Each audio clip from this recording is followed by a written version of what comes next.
I just got back from a showing of Ty West's new film, X. The filmmaker has been quiet the last few years, only showing up in the random anthology or episode of a streaming show. I was beginning to wonder if the guy who wowed me with The House of the Devil and The Innkeepers had hung up his aspirations to make feature films for good. Turns out he was just biding his time before he unleashed X, one of the most potently perverse and horrifying slashers you're going to see this year.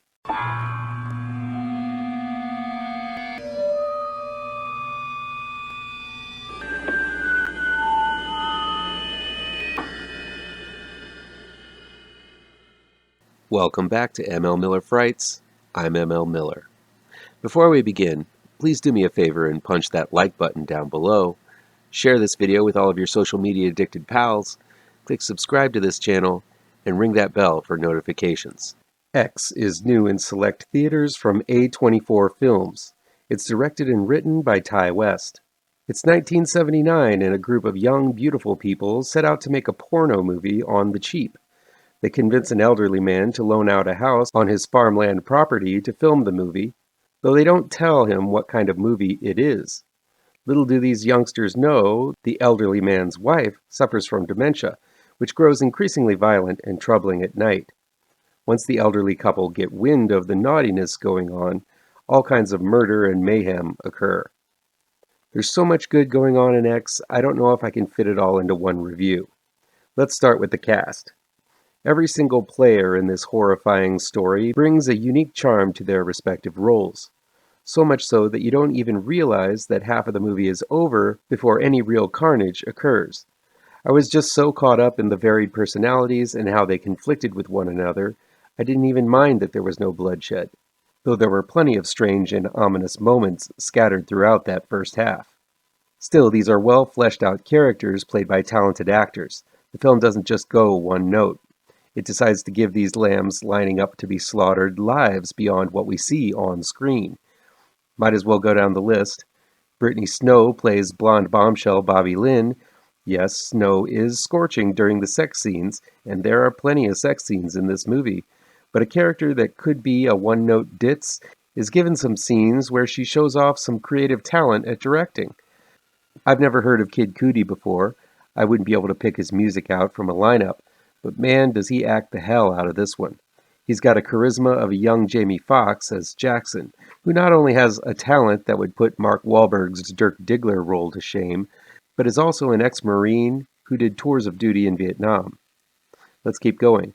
My Heart Can't Beat Unless You Tell It To and Super Dark Times, Owen Campbell plays RJ, a wannabe filmmaker who's attempting to bring some class to this adult film and use it as a stepping stone to make his own movies. While this doesn't sound very deep, his relationship with his girlfriend, Lorraine, played by Jenna Ortega, who starred in Scream this year and will soon play Wednesday Addams in Tim Burton's new Netflix series, is very much so. Lorraine follows RJ on this trip because she's a supportive girlfriend, but she doesn't really approve of working on an adult film. That is, until she sees how it's made and becomes, shall we say, curious. We also have Wayne, played by The Ring's Martin Henderson, who's older than the rest, but acts as the financier and visionary of the group. Though he left his wife for Mia Goth's Maxine, the few scenes they share together show how much the couple loves one another, or at least uses one another to get what both of them want, fame and money. This is a cast where there isn't a weak link to be found. All of their performances simply elevate this movie to another level. Finally, we have Mia Goth. She's a force to be reckoned with in X. Every scene she's in elicits conflicting emotions. One second she's an innocent in a sharp and thorny world. The next she's a seductress devouring anyone who gazes at her with her eyes. Her Maxine is the throughway to the story, and while this film plays it extremely fast and loose as to who, if anyone, will be the final girl of this atypical slasher, every second she is on screen, let me know that this is the film that's going to make her a star. She had uncanny and unique roles in films like Suspiria, Marrowbone, and A Cure for Wellness in the past, but this is the scintillating performance that's going to give her the boost into the big leagues. Ty West's story is not a new one. He's borrowed elements from Tobe Hooper's Texas Chainsaw Massacre and Eaten Alive. There are homages to The Shining and Psycho. He also tosses in some metatextual stuff that brought a bright, shining smile to my face. It's not obnoxious, just cleverly orchestrated naturally out of the script at the midway point. It's a consciousness of what it is that few filmmakers have the nuance to pull off, but West does. It's at this point in the film that X goes out of its way to make a comment about the adult film industry as well. Reminiscent of how Paul Thomas Anderson fleshed out the porn business in Boogie Nights, West injects a whole lot of respect and depth to the profession in a mid-movie conversation centering on Lorraine's understanding of the film that's been made so far. It's a scene that not only adds a meta sense to the film, but it also leaves you thinking about the porn industry a little differently. West also does some great intercutting between the porno being shot and the events happening around the filmmakers that they're oblivious to. This playful editing adds to the fun tone of the film. X is not a morose sorrow porn like A24 has produced in the past with films like Midsummer, The Witch, and Hereditary. West remembers just what kind of film he's making every minute of the movie. It's clever, but not so clever as to put the audience off. It's a horror movie, the lowest form of horror to some. Gasp, a slasher film. But West makes sure you're either laughing, wincing, or screaming all the way through. Along with Goth, this is going to be the movie that puts West over the top into the big leagues as well.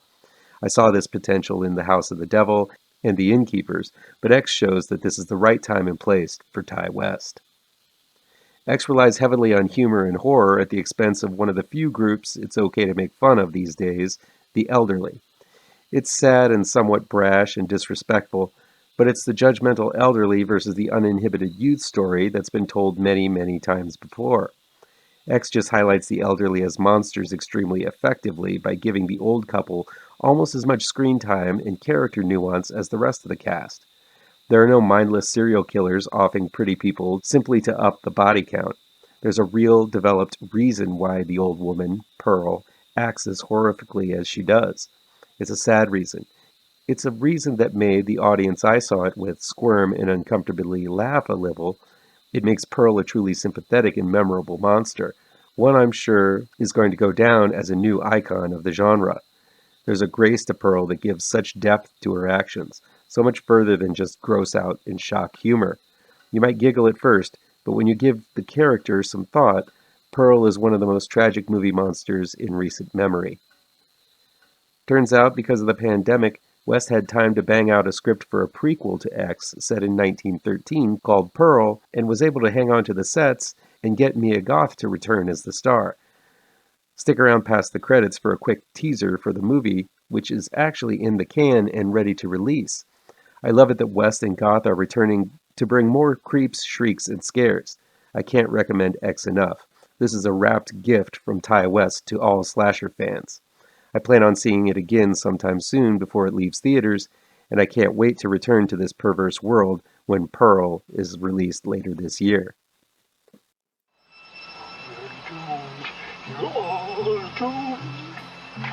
You're doomed to live the life you're meant to be, stuck inside your reality. You're